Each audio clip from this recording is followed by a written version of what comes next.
Again,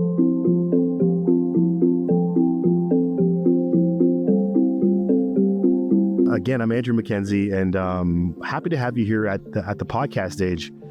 This is a new idea that's been super cool. But one thing to say to you all is that you are part of a live studio audience for a part of season 2 of ONPHA's podcast, Opening Doors. So hats off to you all, and thank you for being a part. We started the podcast series about a year ago.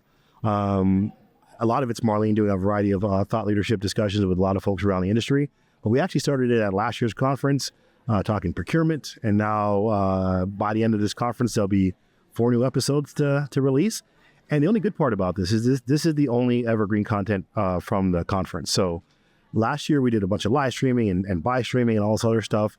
You know, we've selected certain sessions, and this is one of them where this can live on forever. So if you want to, dissect this more, share it, and all the other stuff, it'll be available on all those popular places like Spotify, YouTube, and all those mediums. So, but we're here to talk about kind of that DEI journey. And I know for me, and by the way, I'm Andrew. By the way, if you don't know me, Andrew McKenzie, Director of Operations, ONPHA. I think it's more like just for people who are watching, like who's this random guy talking, right? So, hi, folks out there in YouTube land. We started talking about DEI a few years ago. I remember post George Floyd, we had a conversation around just kind of where it was in the space. I think it was a few others like Angela Cook and a few other people from the sector. We were talking about this during one of our virtual conferences. And since then, ONPHA has been very purposeful in bringing forth what we call our REDI committee, so Reaching Equity, Diversity, and Inclusion, a subcommittee of our board to start talking about advancing diversity efforts through the community housing sector in Ontario. The one thing that I noticed in the journey, because this is a little bit of a kind of where do we go from here, and things have been moving, and we'll touch on it in the conversation. I'll introduce you guys in a quick thing too. But one of the things we noticed is that, especially when it came to minority leadership in the sector, it's very low, right? I remember at one point I was fortunate enough in my other side of the housing life to be part of the executive leadership team at Toronto Community Housing, along with some other colleagues. And then over time, as we kind of started moving out of the spaces and moving away from the space, I found that there was like a couple people left. And one of them's on stage with me today, and another is, I think the guy was in Mozambique or something like a few weeks ago. A guy named Mariga, a good friend of mine. But those spaces are lacking. But the juxtaposition of that is that a lot of our tenant bases across Ontario had a lot of diversity, a lot of minority face. And so in order for these pillars to become stronger, to enhance tenant relations, and even to enhance partnerships, because, Marcel, you're here to talk a little bit about how we partner and make diversity partnerships more inclusive, et cetera. But in order for us to do that, we have to have representations of pillars, right? So, and Catherine's here because she's always been an advocate of moving this cause forward. And she's also part of the committee. So without further ado, that's a little bit of table setting, if we want to call it that. And we can get into the discussion. But last time I totally forgot to use the clicker, so I'm going to use it now and show you him. He's right there, and he's right there. Guy named Marcel Greaux. Marcel, I'm going to do your name, and you can do your intro, and then I'll do the same with Shaun and Catherine, because we talk about ourselves better than anybody else talks about us. Sure. Already? What do you do? Yeah. Who are you? Yeah. No, so thanks, Andrew. Appreciate you inviting me out to this. Hi, everyone. My name is Marcel Greaux. I'm co-founder and CEO of Planexa Labs. Planexa sits at the intersection between real estate and technology. And my background's in real estate development, and kind of came out of real estate development and got really excited about innovation and new ways of changing an old industry. And that's why I started Planexa Labs. We're exploring different AI tools. Mm-hmm. And we've got a surprise later on. We'll that we're going to share with the audience. But yeah, that's what we're super interested in. So we've got a concierge service where we consult feasibility studies, that kind of stuff. We help both for-profit and nonprofit sectors. Yeah. And we're building the AI tools that are coming right behind us to replace us, essentially. For sure. And I know you're also involved in some other things. You have a whole bunch of other things going on. So maybe touch on that whole development piece that you're very interested in supporting. Yeah. So supporting development, from a diversity standpoint. There's been a number of groups and organizations that are out there that are creating programs, and I'm usually called upon to help mentor, and now I'm starting to be called on to help develop programs. Yeah. As such. So there's some interesting stuff coming out. One of the main ones, and one of the ones that's kind of most closest to my heart is the Future Builds program that was put on by Monumental. Mm-hmm. So where they literally help kind of BIPOC individuals get into the real estate market. Yeah. Whether you're doing a duplex or you're doing 120 unit kind of mid-rise. Mm-hmm. It was the entry point to kind of get into the market and understand like what does this market mean? Like what does it entail? Cool. How risky it is it? Yeah. It's And so it's a great opportunity. When I started, I didn't have that. I learned. I'm going to cut you off because that's a big part. Like, you stop, man. Stop doing that, man. Everybody wants to go right down to the end of my questioning, and I want to touch on that and get into that, because I think that also helps with those pillars, right? You got to come from the outside, got to come from the inside. But let's roll through the intros. But we're going to touch on that. It's segment 3. Ready when you are. All right, Shaun. Hi, my name is Shaun Simms. I work for Ottawa Community Housing. My role is Chief People Communications and Strategy Officer with Ottawa Community Housing. We're a social housing provider who has we have about 32,000 residents. Yeah. So I think that we are the largest provider in Ottawa, maybe the second in Ontario. Yeah. Part of my mandate in my role is around culture, shifting culture. And within the culture and engagement, I also head up our D&I journey. Mm-hmm. So that's my role. I've been with Ottawa Community Housing for a number of years. A couple. 33 years. Congratulations. I haven't always been at the leadership level, but have worked in many different roles. Yeah, we're going to touch on you being in your role, because again, it's fantastic. But as I touched on at the beginning, one of few, right? But it's very important about how you got there and what you're seeing and how you're repurposing, I'll call it the pillars, on making sure there's a more diverse workforce in a minute. So we'll come back to you. Okay. Well, thanks, Shaun. Catharine Vandelinde, my friend, how are you? I'm good. Good to have you here. So want to introduce yourself? I'm an avid consumer of podcasts. Yeah, there you go. It's pretty fun to be Now you can tell all your friends you got one. Exactly. There you go. So introduce yourself. Oh, yes. Yeah. Okay. I'm like, what else do I mean? Yeah, so here, I'm here. I made it. Yeah. So I'm Catharine. I am with Options Housing. I work there as the executive director. I've been there just over 7 years. And Options Housing is located in Ottawa. Yeah. We work in the area of working with people who are unhoused. So we provide permanent supportive housing. We operate about 135 apartments that way. Mhm.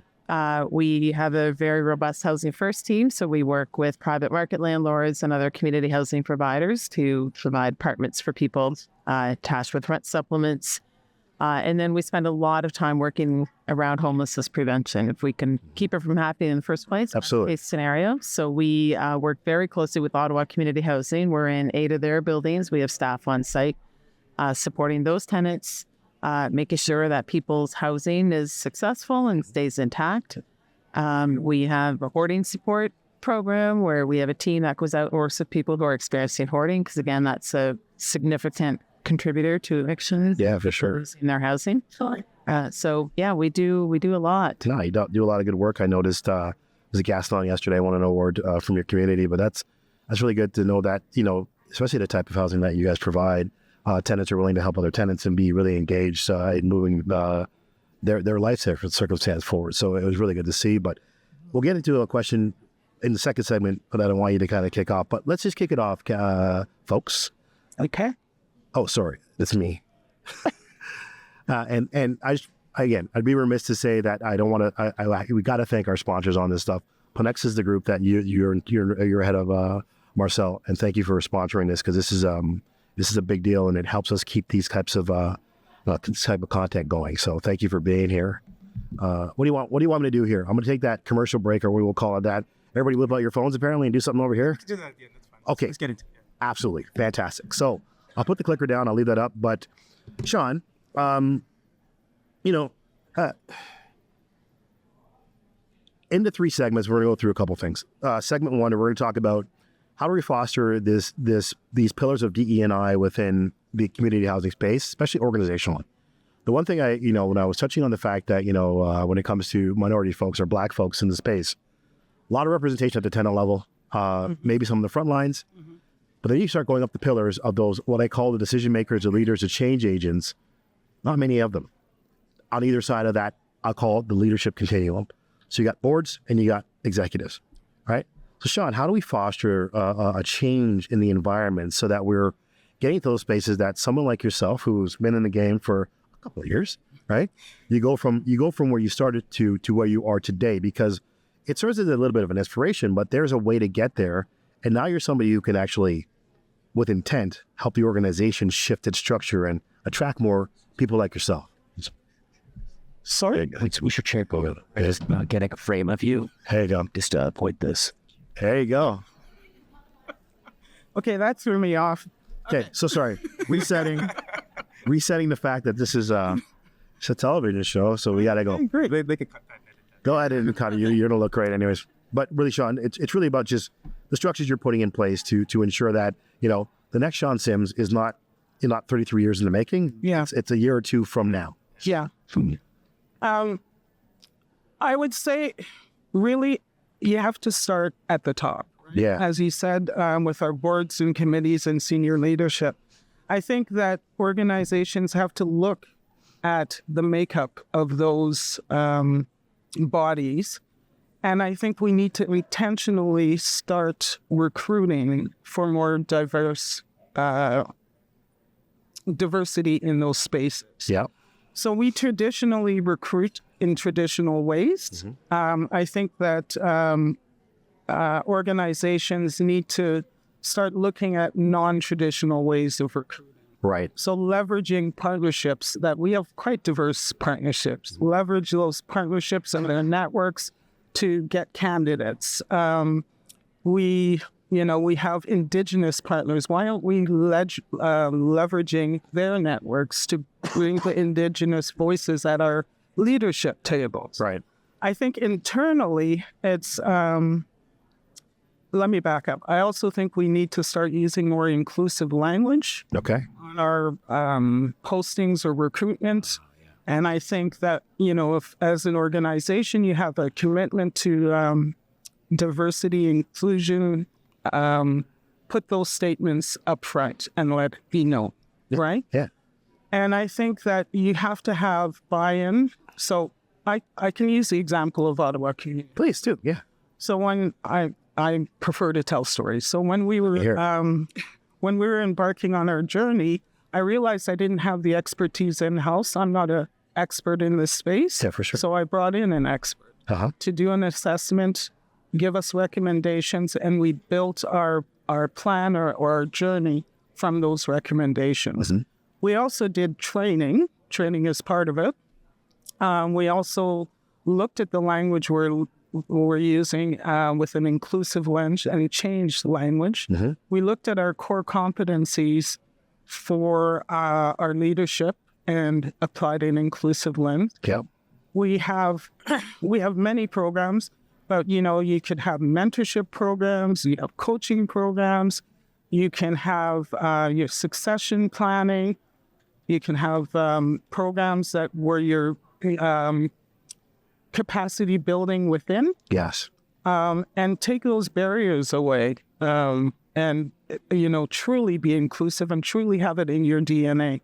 Because you're right, at a lower level, at our front line levels, it's quite diverse.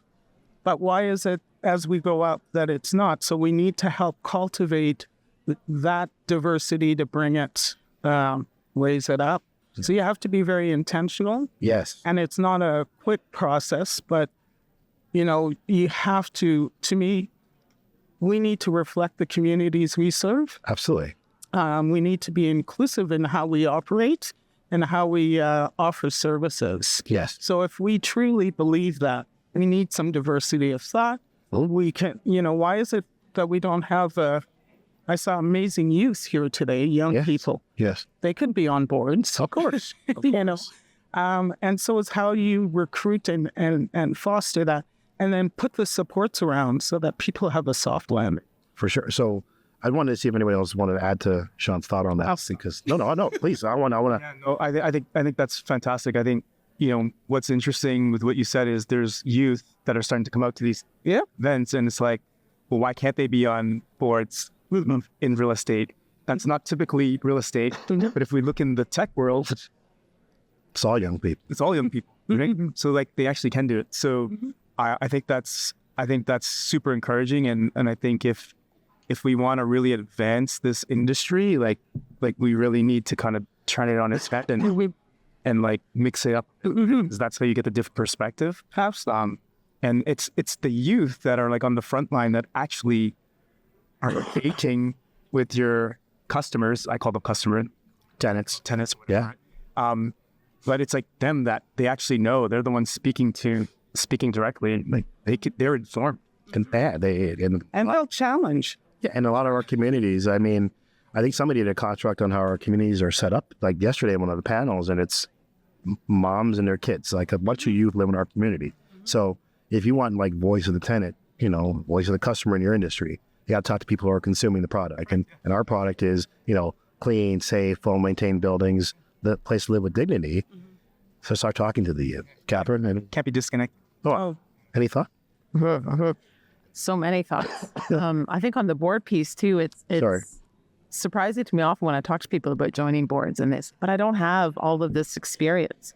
But you don't need to. You can come on a board with ideas, with lived experience, with all the things that you bring to a board. So I think it's reframing as well on what is required to be a board. I think there's a misperception, particularly in the nonprofit world, that a board is for you when you're very accomplished and you've had a long career. Then you can join a board and be that person. Yeah, exactly. So I consider them kind of incubator spots on the board for people for whom it's a totally new experience. Nonprofit might even be completely new for them, but come on, see what it's about and contribute, and people do, and it's fantastic. Having a full coughing attack on a podcast is just not cool.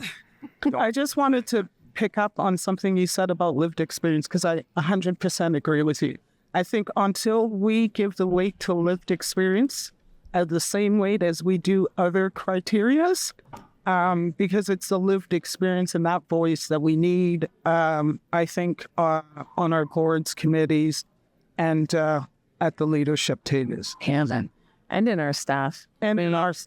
Yeah, if we've spent the last several years kind of breaking down our requirements around education and, even experience to really, you can take so much to put together what makes a really good staff person. And it's not always a master's in social work or, whatever that is, whatever we historically have thought it needs to be. And, we have a lot of staff on our team that have lived experience of being unhoused, of, living in different housing situations and precarity and with mental health and substance use. And and they bring so much to the team. It's such a wealth of expertise that you can really diversify when you open up what it means to work.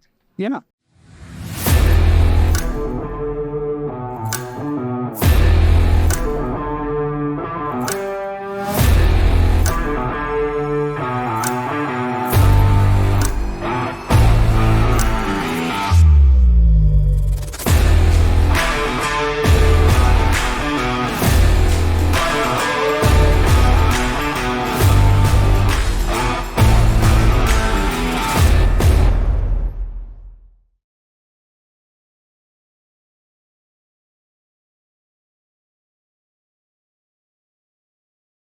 The one thing you talked about was intentionally changing language, posting, stuff like that. And this is and again, I mean, when we started the DEI discussion, it was really around, the lack of diverse faces and quite frankly, it was a lack of Black faces in the community housing space. But I think, Catherine, you also touched on a point where there were other pieces that, in the diversity journey, we were going to have to account for. But traditional methods of recruiting, attracting talent, they literally are the first barrier for certain communities, right? And, I could put myself in those shoes. I was a I'm probably a kid from community housing. But if you were to hand me this sector, the 18-year-old, 19-year-old version of me, I'd swipe past the posting, because there's like these institutional constructs that say if you know this and that, if you must, the must have, even like, you know, I know a lot of people that are high-end executives that, you know, if they looked at the criteria against their own job today versus when they got the job, they wouldn't be eligible for the jobs, right? So can you talk about a little bit of that and how you intentionally started changing some of that language so that somebody from a diverse background, somebody from a marginalized group would look at it and say, oh, this is me, I could do that, right? So be able to chat. Yeah, I think, well, with having heading up HR gives me a unique opportunity to have a kind of view into our recruitment and our recruitment practices. And so, yeah, it's something that we recognize we need to look at. We knew we had to be more inclusive in our language. Now, we're still on a journey. It's still not there yet. The way we traditionally hold interviews, for instance, like with a panel and testing, and I think we need to look at that, because I think that also needs to evolve. Yeah. So that is going to be part of our journey, but we're not there yet. I see some of my staff going, "Oh my God, John." But that will be part of the journey that we're going to have to go down. I think that you know, in this space, you're right. There is a lack of the Black voice, but there's a lack of diversity across the board. Yes. It's not just a lack of Black voice. There's a lack of Indigenous voices. Absolutely. Within our space. And we know we house many Indigenous people. And so we really need to look at how we interview, what we mark as, what we look at as the winning candidate. So they have a master's, they have this, they have that. So this is really hard work that I haven't really gotten to yet. For sure. Is part of where we need to go. So far, we've looked at inclusive language. Yep. We've looked at our core competencies. Yes. So the competencies that you need to be a leader within our organization. Made sure that language was inclusive. Trained our leaders to have an inclusive leadership style. So we're, you know, I think those are all things you have to do along the way in this journey. Yeah. Because I'd like us, from my organization anyways, to get to a place where Shaun took 33 years, as he said, to get to the level that she got to. And I was the first of many things within my organization. I was blessed or lucky to have a CEO who recognized my abilities, despite perhaps not having whatever credentials are needed for these roles, and elevated me to this role. Yeah.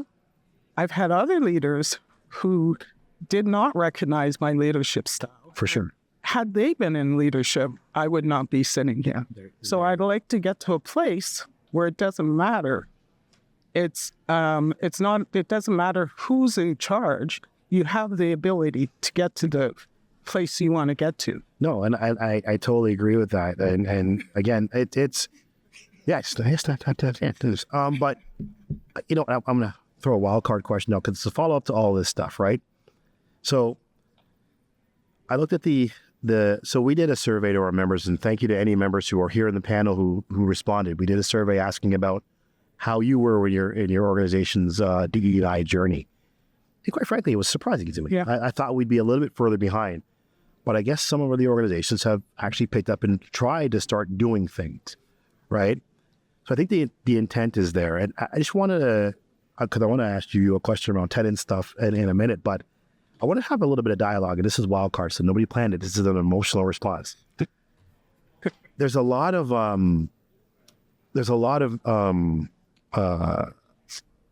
public fodder about the notion of DE&I, right? So as much as you're now on this journey to start including people, now we're running up to a whole social barrier of all of a sudden DEI is it's a new term for affirmative action. And it's like, there's these weird things where you come so far and then all of a sudden we're going to hit a wall now. So how do we as organizations keep our foot on the gas pedal, right? Because I fear that some organizations are just going to say, you know what, let's just go back to normal. We tried this DEI thing and now we gotta just save course because the public discourse around the term, so I think it's been lost. So anybody want to, Marcel, you smiling. So do you want to jump in or Catherine, you want to jump in on that? I want to jump in. No, Catherine's jumping in. Catherine's jumping in. Catherine's jumping in. I don't want to jump in. Yeah, Joe, you go. I think, so we, in our organization, we don't call it DEI. We call it just who we are. Like it's not something that we're doing. And then when it's done, it's done. And we are not, the be all and end all. We have not got it all figured out. And, we're deep in the work, but it's tough work, but it is part of our DNA and it will be that. And there's no beginning and end time. So regardless of what the social rhetoric is, it's irrelevant to who we are as an organization, fantastic, as a culture. And I think, to kind of build on the having people apply and want to be part of the organization, to my mind, it starts from who we are as an organization and having people see us as a place they want to be. Yeah. And I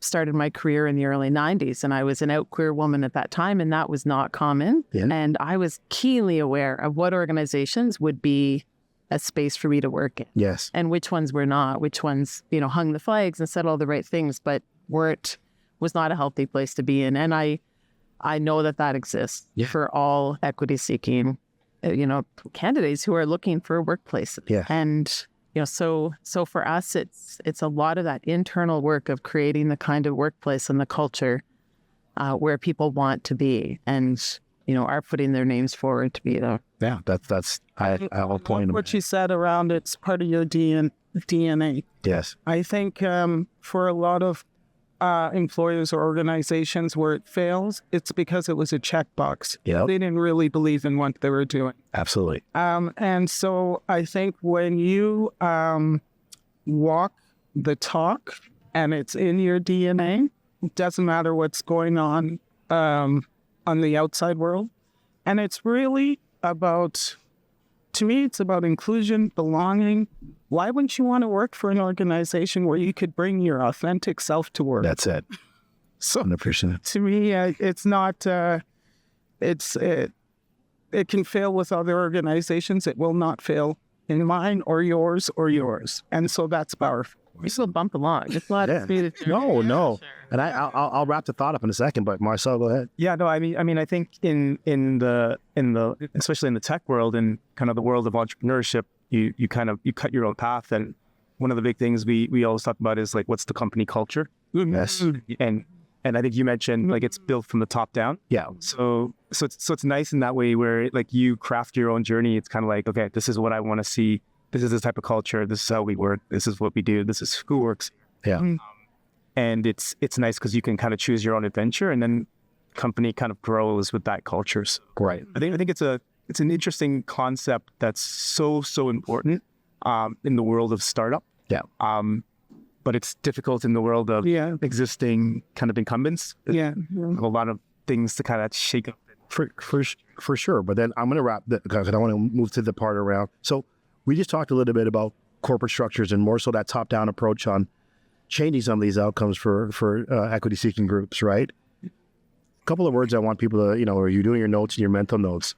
The biggest thing that I kept feeling and hearing is you got to be intentional in the journey. You really got to go out there and with intent, want to be able to make that change. Once you have intent, I really think if you're intentionally doing it, there's a high hope that the leader in charge believes in the walk. Yeah. Right? Because, again, there's a lot of organizations that do checkboxing. There's a lot of people. I know a slew of DE&I consultants who have made a lot of money over the last 2 years, and all their revenues, earnings are starting to fall over a hill because everybody's checked the box, right? But not understanding that, no, I actually need that consultant in here to actually walk me through a journey on how to break apart, repack, unpack, and basically put system A aside and recreate new system A, right? And the last thing around that leadership that hopes to change the face of leadership and boards is culture. And I mean, culture is a widely used word, but it's corporate culture. It's that's why I say it's very intentional. Your leader's got to be somebody who wants to do it, and then that's got to be the way you do things. And I like the way you said it. It's like we didn't start a program, we didn't start an initiative, we didn't call it anything. We just said, this is how we're going to work. And I'm sure on the flip side, Catherine, you had the other tough conversations because you've had people that have probably applied for jobs, look good on paper, they came in, but they didn't fit the culture. So sometimes you got to be like, you know what, man, you don't fit the culture. I know you're trying here, but you got to go, because if the culture is not right, none of your initiatives will move forward. So I challenge all you guys out there, not tomorrow and not in a confrontational way, but to ask your organizations those questions about their intention, how the leadership thinks about this journey, and what's the culture like, right?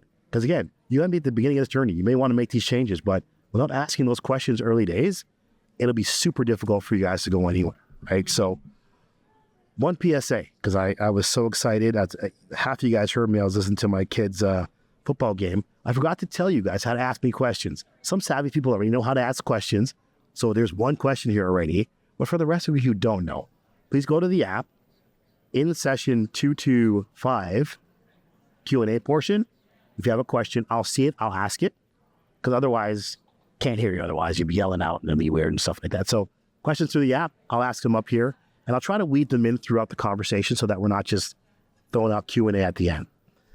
But again, Catherine, you support diverse tenants, not just visible diverse, ability diverse, and everything diverse and everything else. So how do we support the tenants from diverse backgrounds in achieving successful tenancies with that notion of meeting people where they're at, right? I mean, I'll preface it. I had another workshop yesterday, and it was focused on successful Indigenous tenancies, and it's really trying to get to know what makes those people and that culture work, and then you have to meet them where they're at to get things done, right? So how do you do that in these organizations where you have a variety of things? How do you make it so that the tenants feel that they're involved in being successful?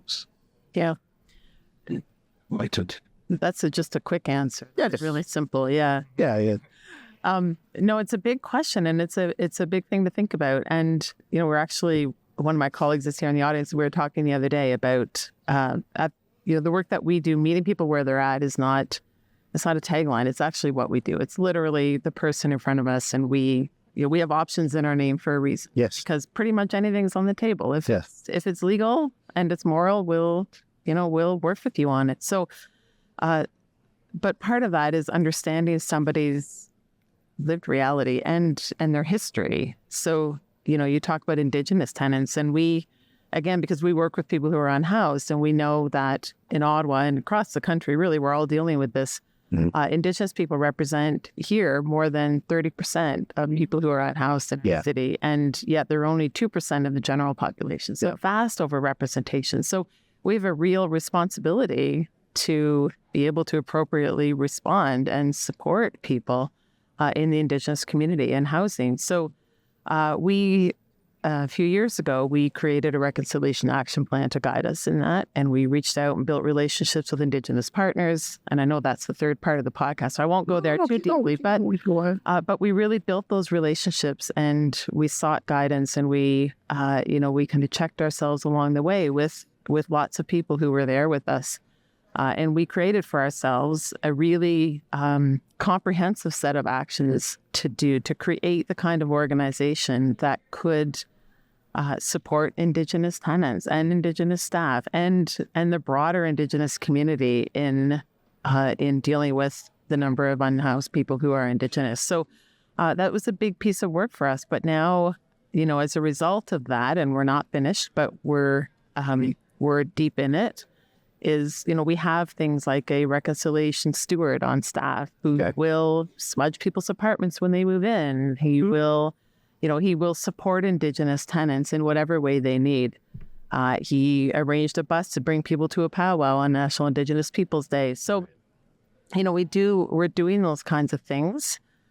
so that if someone who is Indigenous comes to live with us, they have what they need. And we've made an extensive commitment to training and education for all of us, for myself, the leadership team, staff, around Indigenous experiences and history and colonization and the harms that have been done and what that means for people who are coming and working with us and living with us. So again, I think it's back to when we're talking about supporting a diversity of tenants, it's really having diversity on staff. Yeah.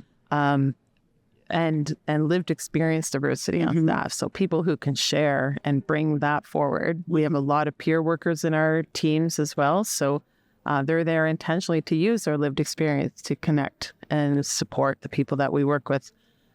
So it's building all of that capacity. But I do want to recognize, and we saw this in the REDI survey, that the majority of respondents work in organizations with less than 20 staff. Yeah. So, we have about 70, you have a lot. So, I also know that there's a perspective here that is dependent on how large your organization is. But I think if you're even a team of 2 or 3 or 5, how you respond and how you support diverse tenancy, we're all supporting diverse tenancies. And, we all can take that learning approach of, I'm always trying to take new information and listening and learning and reaching out and building my own ability to do that. And so is our staff team. So I think that's irrelevant in terms of how large of an organization you are. We all can do that. And when we know better, we do better. Absolutely. Absolutely.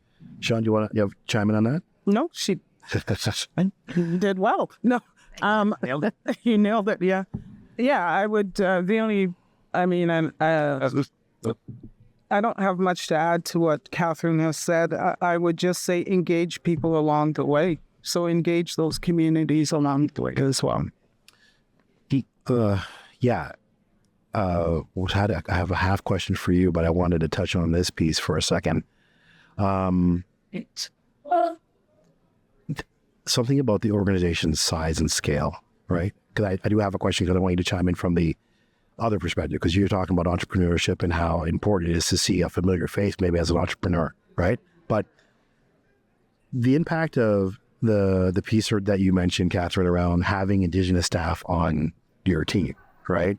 And making those changes. Sure. I can only assume that the relationship between the Indigenous tenants you have is improved significantly, right? We have challenges of an organization, like you said, where you're 70, you're maybe 1,000 or 500, right? Some people are 20, right? So how do they lean into these new ideas? Because they're always going to feel like they don't have enough scale. I'm too small, so I just got to keep plugging on, right? What's out there for folks? I think that ONPHA could actually play a pivotal role in that. We know from the survey as well, from the respondents, is that there is a gap in this area. 50% identified that there's a gap. They also identified that ONPHA can play a role in training, resource materials, because when I think about starting on my journey, our journey at OCH, there wasn't within our sector wasn't really anyone I could reach out to say, okay, how do we go about this journey? Mm-hmm. And I think that there are many more of us now going down that journey. So just reach out to your partners. Yeah. And I do believe that ONPHA plays a role. I do as well. A pivotal role in giving those support. Because at the end of the day, it doesn't matter the size of your organization. It's about being inclusive. You can be 2 people and still be inclusive. Right? Absolutely. And go down this journey. But it's about giving people the resources they need to walk this path.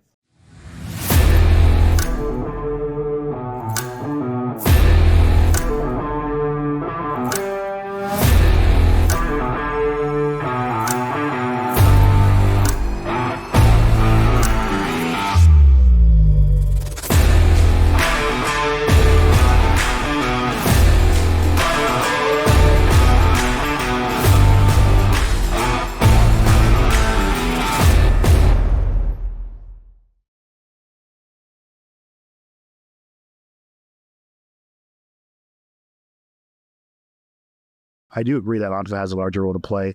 That's why the committee was put together.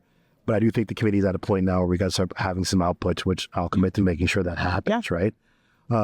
Marcel, the question I wanted to ask you is that it's almost the backside, the outcome of, once we start meeting people where they're at, you start seeing successes.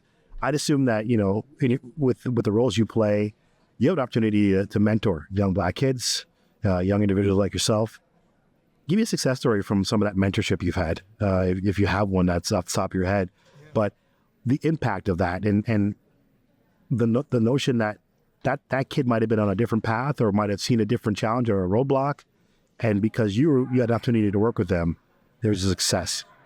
Yeah, sure. So I think when just to kind of phrase that, when I was starting out in the real estate journey, and being at conferences like this, it's usually the only one in the room. Yeah. The youngest. And, at that point, I was so hungry for information and knowledge and just to learn. It didn't matter. I looked past that, but that was obviously there in the background. And I think now it's great because it's being recognized. It's come to the forefront, and it's got a space. And there are some really good organizations that are kind of stepping into that space and calling on people like me to come in and help, show some mentorship and guidance to those that are coming in. And that's great because there's a lot to learn. I made a lot of mistakes that, I wish I had the mentorship, and there's no better way to learn something than mentorship. Right? Yeah.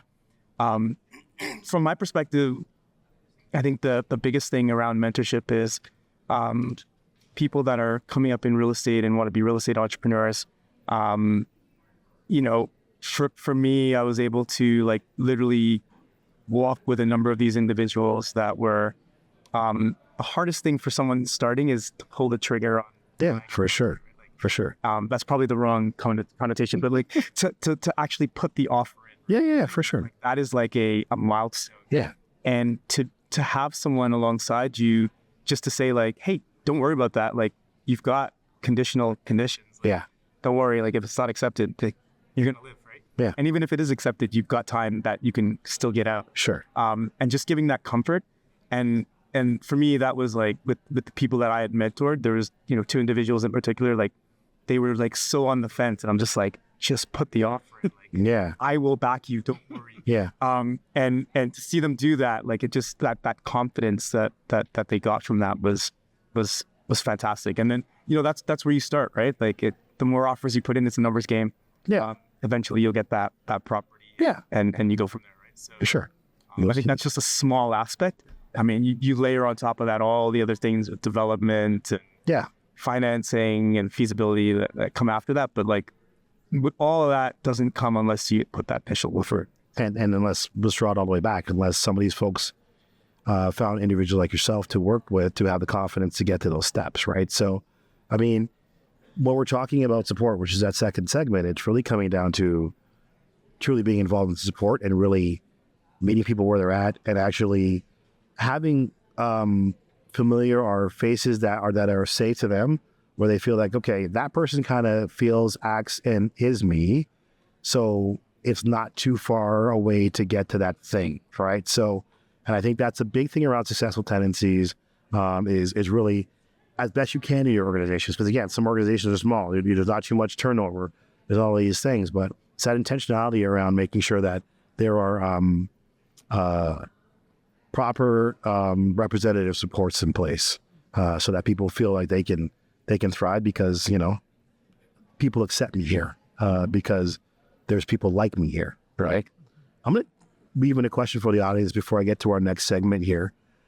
It's an interesting one, so we can all jump in on our perspective on how we deal with this. But how do you suggest challenging leaders who no longer want to move forward on the DE&I journey within an organization? What do you do? That's a great question. Snaps to whoever gave me that one. Yeah. Well, you repeat the question for me. So I work somewhere, and my organization has done what they did. They checked a bunch of boxes. They're kind of hearing the social pressures, and they're like, we're done with DE&I. Here's an actual real example of it. Okay. I've seen organizations since 2020 right after George Floyd, go out and hire a DE&I officer, a chief diversity and equity and inclusion person. At the chief level? Yeah, normally a black person. And then they throw them in there, and then this person has to deal with all the corporate diversity. And they have no idea what they're dealing with because they're like, I only deal with black people's social issues. They don't know how to deal with AOTA. They don't know how to deal with all these other things. And 2 years later, they're out of jobs. And then that division or that department just gets shut, right? So that really becomes a leadership challenge because in the organization, there could be a lot of staff, a lot of tenants that say, well, what happened to the thing we were going on? Like, I thought we were going to start doing more Black-led initiatives, and Indigenous-led initiatives, AOTA type of initiatives that are supporting better built forms, whatever it is. Why are we not doing that anymore? So I can talk about what some of the things that we've put in place so that that doesn't happen or shouldn't happen in our organization. Yeah. First of all, we engage our employees. Yep. Part of our employee engagement survey is around DE&I initiatives and the importance to the organization. We know that the results of that, that's our highest rated point in our engagement survey. So our staff is very engaged in it. It's not just Shaun's D&I journey. It's throughout the organization. 100%. So you have to get buy-in from the board to your executive leadership, to your mid-level leaders, to the front lines. Yeah. So it's within the organization, and it becomes part of the DNA. So if, I don't know, someone new comes in and they say, you know, it's part of the culture. So if someone comes in and says, you know, we need to cut this program, they're really affecting the culture. So they're going against the momentum of the organization. And I think if you have your senior leadership and your board involved, then there's a discussion about the importance of continuing. Yeah. So if it's a checkbox where you just hired someone to do whatever and to take responsibility for the whole organization, it's going to fail. For sure. And the responsibility is to the whole leadership team, right down to the front lines. Yeah. Yeah. I mean, I would suggest if you have this kind of relationship with your leader is going to them and asking what's happening. Feels like maybe we've stopped this, what's going on. Mm-hmm. Because I think, you know, it's critical that you have a leader that believes in it, but it also requires investment from staff. Right. So it's possible. Like, I'm trying to think if somebody came to me and said, it feels this way, what's happening? Mm-hmm. You know, and I might think, oh, you know what, I can understand why you feel that way. You know, and I'd reflect and think what needs to change so that it feels like more of a priority than maybe it's being experienced. But I also think, you know, as a leader, you've got your eye on 50 different balls all the time, right? So it's possible that there's 10 balls over here flying off, and that's what's got your leader's attention. Correct. And it seems like, you know, DEI's over here, and it's not getting the attention it needs right now. So I think having that really open conversation with your leader to say, what's going on? Yeah, for sure. And is it a matter of, you know what, we need more people into this? Is it, you know, are you, a staff person, willing to gather some of your peers and, you know, myself, members of the team, let's come together and let's reinvigorate this work? Yeah. Or is it that your leader's completely checked off and they truly have checked a box and they're moving on? If that's the case, then, gosh, that's a tough one. I mean, if there's somebody else on the leadership team who can be your champion, yes, I would go there. Yes. If there's board members who, you know, really believe in this, I would go there. Yeah. If you're somebody who really doesn't feel like that's a healthy place for you to be because it is no longer a priority, you need equity in your workplace, then maybe Time to look somewhere else. Yeah. I agree with all that. The only other suggestion I'd have is kind of akin to what Shaun said, is leaders don't like to fail or be wrong within the space. So there are some people that, again, are checking boxes, moving things forward. There's evidence within your organizations, though, that say you got to keep these initiatives going, right? So maybe not to challenge, but it's maybe to reveal evidence that says, hey, you know what? I know we just canceled this D&I initiative or this equity initiative, but, you know, I find that this might be a bad idea because it could change the perspective on our Indigenous tenancies, which are X% of our population. Sometimes you want to hit people with data and let them know that, hey, you know what? We have a lot of this type of tenant and these type of people that need support within our organization. So I know we kind of check box one. It's not a stop point because if we don't continue this, there could be a negative counter effect. So sometimes you may want to challenge them with data that helps the leader recognize that there's a risk here. A lot of leaders are risk averse, right? I don't find leadership on this panel is not, because you're bravely pushing forward. So I think those are a couple. I hope I answered the question, or the question got answered by the panel. But yeah, I'll move it on. But that was an interesting one. I thought I'd ask it in the moment because again, it's about being brave and ensuring that these things continue for your organization. But part three. So you're a private developer out there doing stuff, right? So how do we build those private partnerships? And I'll start development, but I know there's other partnerships, Catherine, that are out there in the space for us. But I'd like to talk about those and making sure they honor community diversity. So, like, because I know it. There's a lot of developers here, and they just do it for the thing. They're in it to build something and make their money or build a structure. But not a lot of them are always infusing that, who we serving, how we serving, that whole bit, right? So in your space, I know it's important to you that you have those pillars in there. So talk about it. Yeah. So I think, the private, private sector, community sector, and even public sector partnerships are something that's super important. And we heard it yesterday. In order to move the industry forward, if you're layering the whole DEI thing in there, that makes it even more important and more complicated. But I think that's where, entrepreneurial kind of endeavors can drive and like we talked about earlier, kind of drive a culture and form the culture around like, this is how we're going to do things. This is what we're going to do. Like we heard from Sherry yesterday from Spotlight. Yeah. And she was kind of like, hey, like, I don't care what you guys are doing, but like, this is what we're doing. Right? Yeah, for sure. And this is how we're going to do it. And that's the leadership, she's driving in her organization. So I think, the more of that we see, I think the brighter and the more hope I get for kind of solving this crisis, right? And, if we're going to get into, I don't know if you want me to get into the development, private sector and community sector partnership dynamics there. Sure. I think that's super important. And that's something that I've had experience with like quite recently and continuing on. And I think there's some real challenges there. Yeah.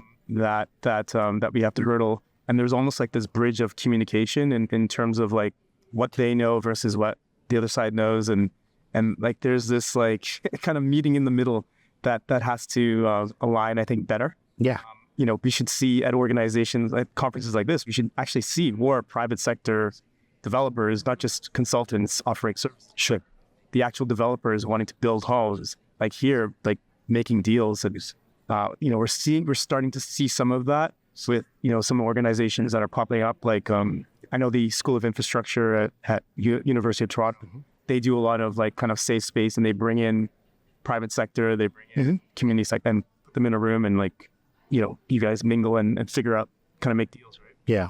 So I think we got to have more of that intentionally, because that's the only how like this thing gets solved. Like the partnerships have to move forward. And the one thing the one thing I'll say about the development piece, and I mean, it was interesting, but I'd say our sector, because we are, and I'm not getting too much into sector talk. I want to stay on the topic, but it was interesting. But there's a lot of money attached to this sector right now, if you didn't know that, right? And there's a lot of access points for, especially the development community and the private sector community, to attach themselves to nonprofits.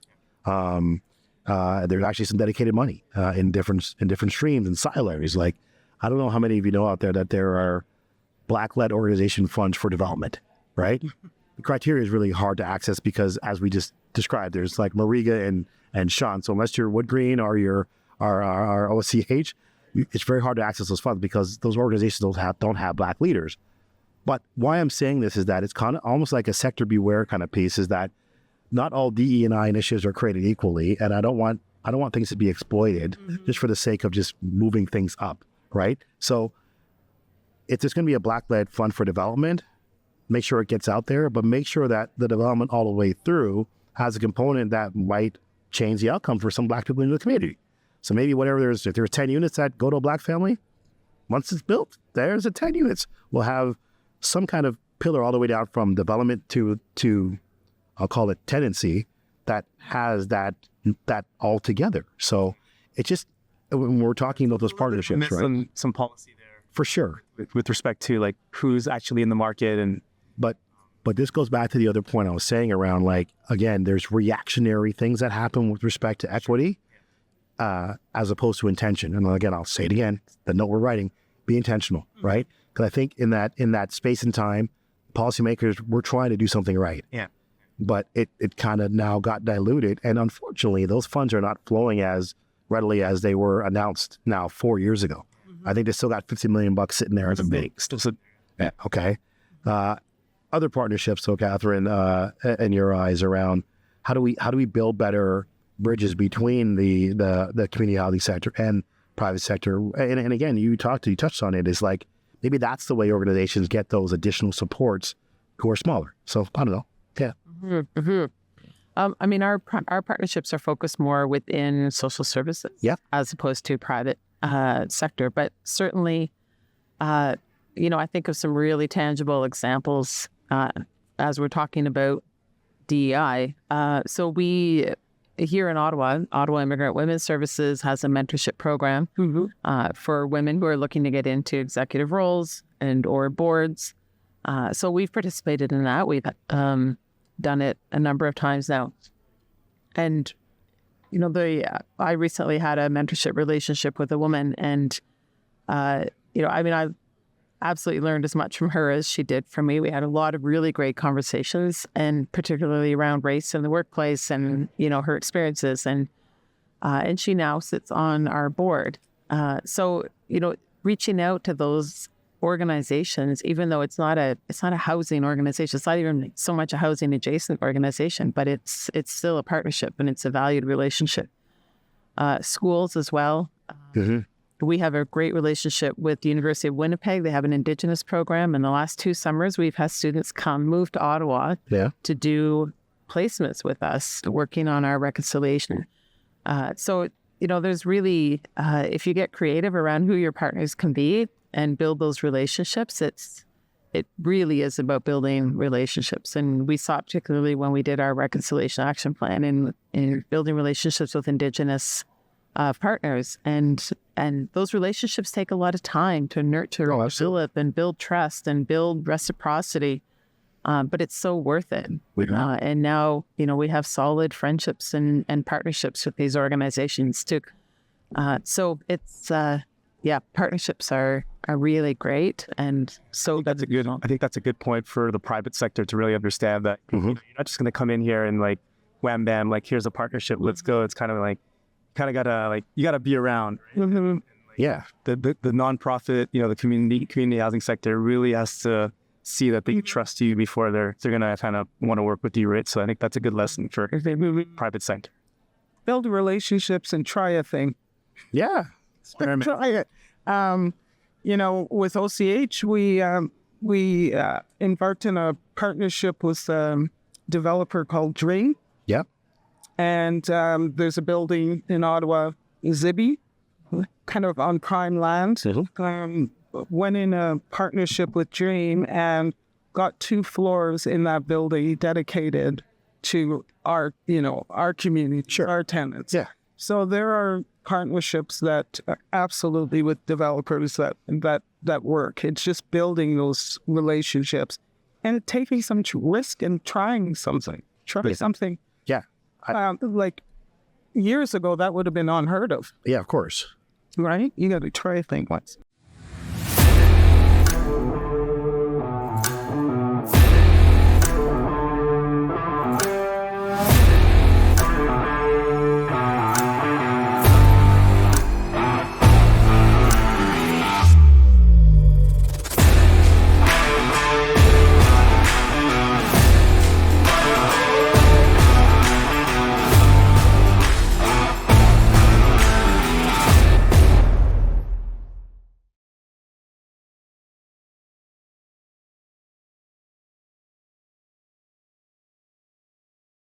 and I agree with trying that thing, but I'll always say this is that, again, I'll reiterate it because I think it's the main point we want to walk away with, is that to your point, Marcel, like these private sector partners are coming in to do something.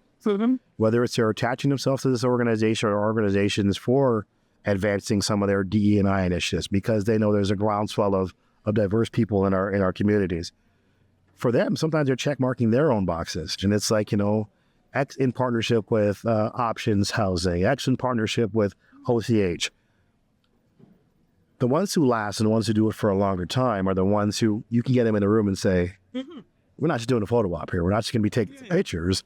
Here's what we need you to get out of this thing. So, as I say, our sector has an upper hand because of our lived and our past experiences with diversity. This is the most diverse sector, I think, in the country. I don't know if there's many more, but we have the upper hand on driving the narrative of how we want people to interact with us. So I'd say utilize that as a lever. I think community housing providers are super humble, good folks that just do really good work. Lots of heart. Yeah, as they would say in my hood, you got to big up your chest sometime and act like and leverage what we can do, because we are the people that are going to teach people how to get along better, because we always had to do it.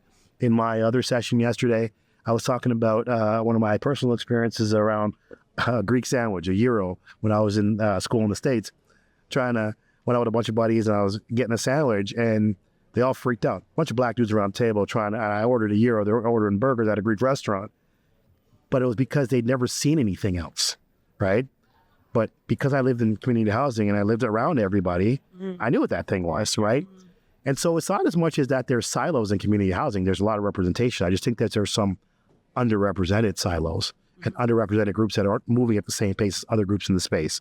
So question around building safe spaces is what are some of the factors that contribute to creating a safe space in nonprofit organizations so that people feel that they can voice their opinion and get things done in our space? Maybe Catherine, do you know a lot about that? Because I know that's a lot about what you do.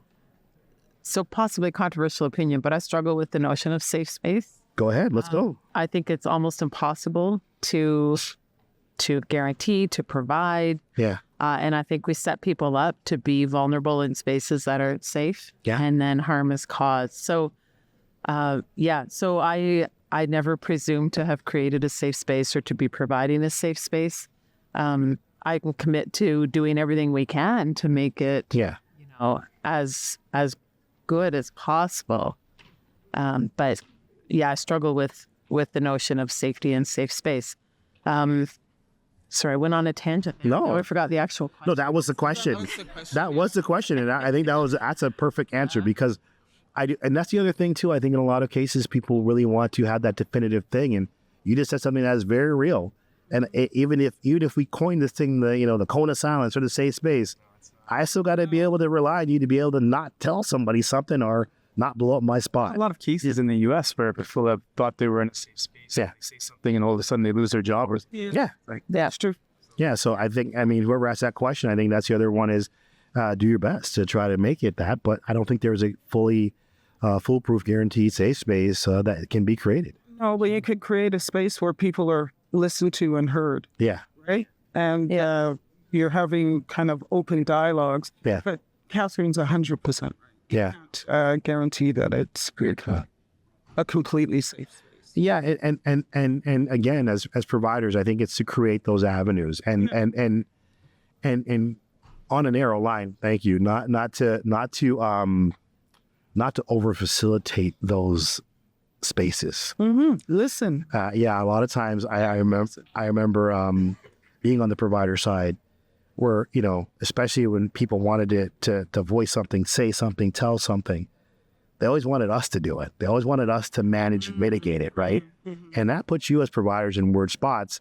And the minute you don't go in favor of somebody, all of these things around inequity, race, and all these things could start flying back at the organization. So I agree with you. I think as much as we want to do that, maybe create spaces for listening, speaking, being heard. Engage. But outside of that, the safe space is not always the organizations to facilitate, because it's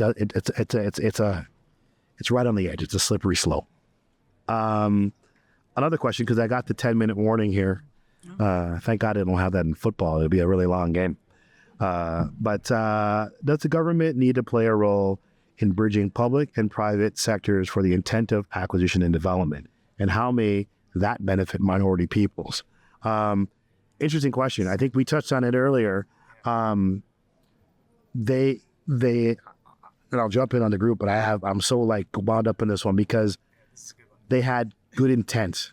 And I think I always assume positive intent. They had good intent, bad policy. So you want to go on that one? Yeah. So I think this is interesting because I know the city of Toronto is trying to do something like this with a new project coming up called Parkdale Hub. Yeah.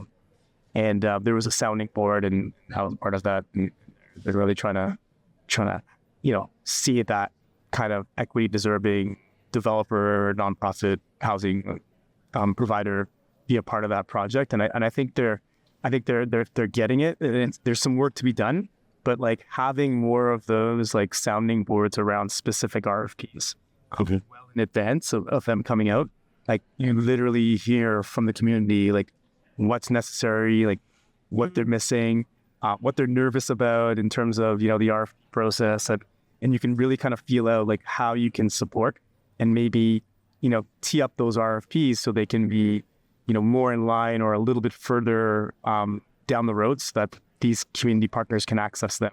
Yeah, private sector developers can access them. So I think there's work to be done, but the intentionality is there. Yeah, at least from my experience in the city of Toronto, but lots of work to be done there, and they absolutely have to play a role. Yeah, that's essential. And this one is super near and dear to me because I'll take your learnings on how you strip down the organization, right? There are traditional instruments and vehicles that work for any type of funding, right? And the unfortunate part about this space is that, again, it goes from, I always called TCHC lovingly Unicron. It was its own planet. And then you had the little smaller planets that fell behind that.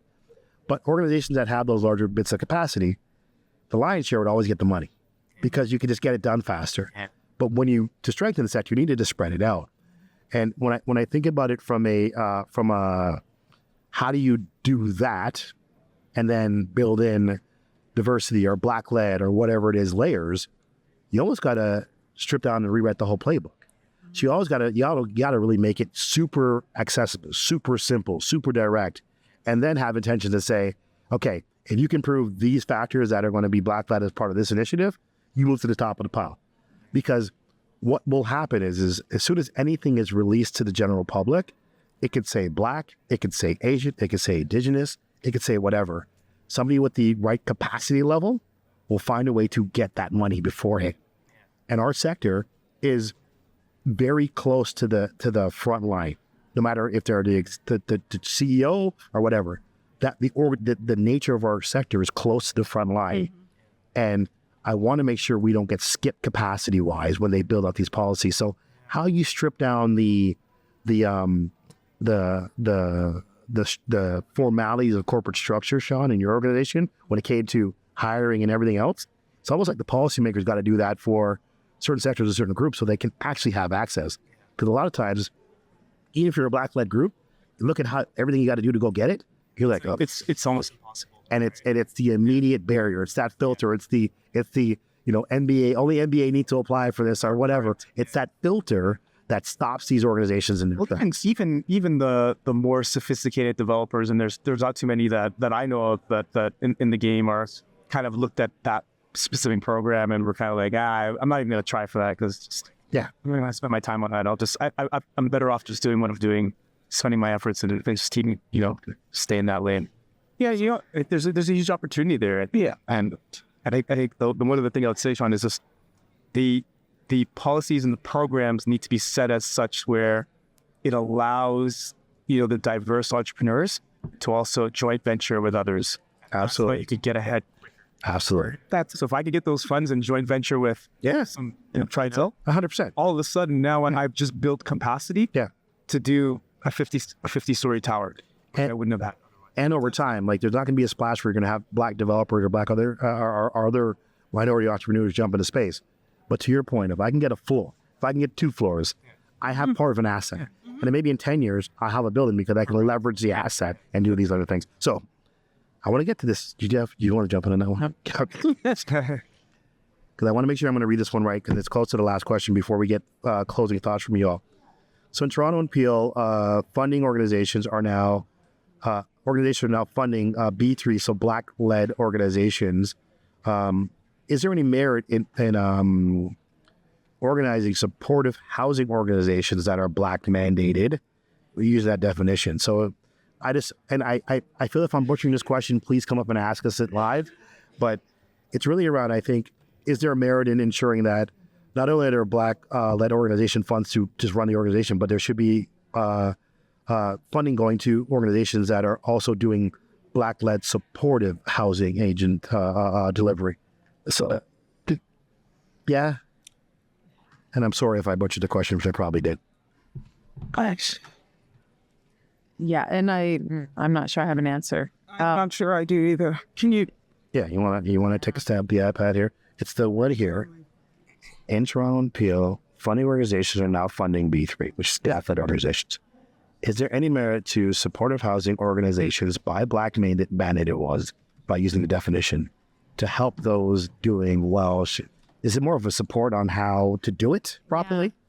Yeah, and I think I understand the question. I just don't know what the answer. Like I think these are brand new conversations that are starting to happen. And I know in Ottawa, there is some coalescing of Black-led organizations in this space. But I haven't been part of it. So I don't, I mean, if I can just, from the outsider looking in, like, I think this is a perfect opportunity for your organization.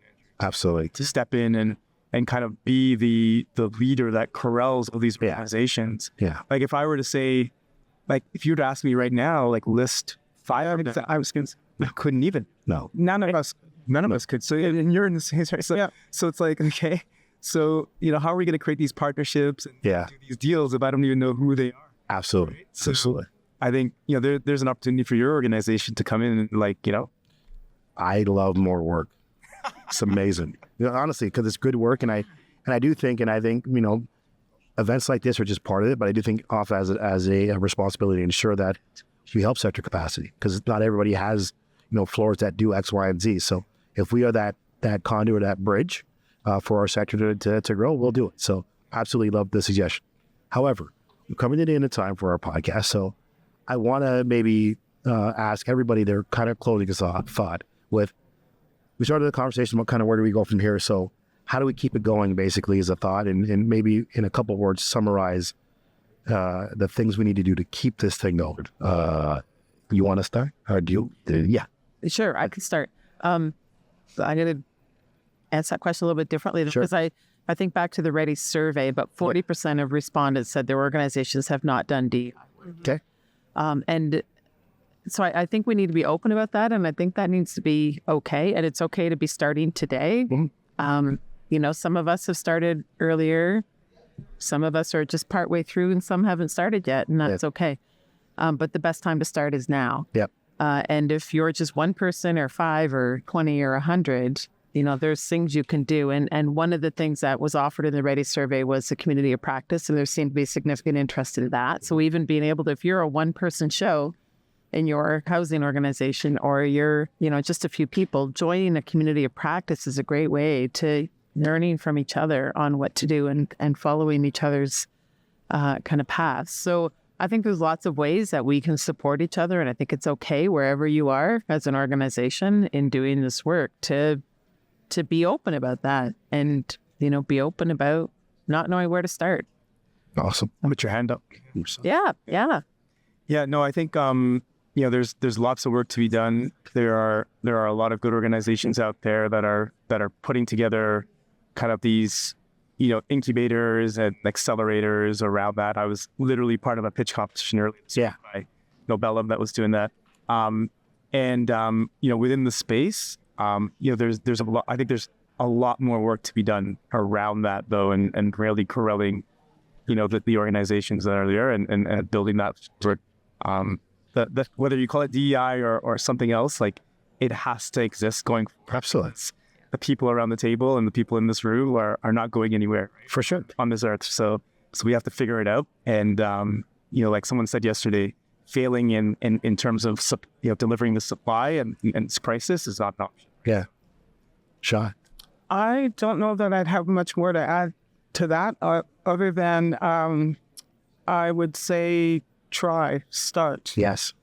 Figure out where your organization is at. Yeah. And start something. Reach out to people that you know are already on this journey. You can reach out to myself. You can reach out to Catharine, Marcel. Reach out to people who are already part of this journey. ONPHA. Yeah. ONPHA plays a key role, and I'll keep going back to that, because when I would have really benefited if I had somewhere to go within our sector to talk about this, or to get resources or get materials.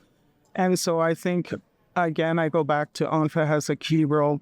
And I would also say that this is not a program. If you think of it as a program, it's going to fail. Yeah. It is just the right thing to do. Yes. All right. And it's so human. It's human. Yeah. And so I know I sound like, just try a thing. Just do it. Absolutely. Just do it. That's next year's T-shirt. Try a thing. Try a thing. Try a thing. Try a thing.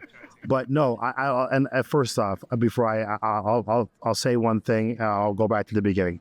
Be intentional. Ensure your leadership is on board, and challenge your leadership and make sure that they're following it, because you are actually just building a proper culture that is inclusive and supporting everybody and bringing everybody along at their rate and meeting them where they are and walking the path with you. So thank you for hanging out and on the podcast.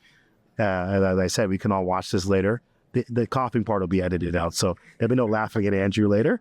But I want to thank Catharine, Shaun, Marcel. You guys are fabulous. Thanks. So we can give them some snaps and claps and all that kind of good stuff. But that's it for now.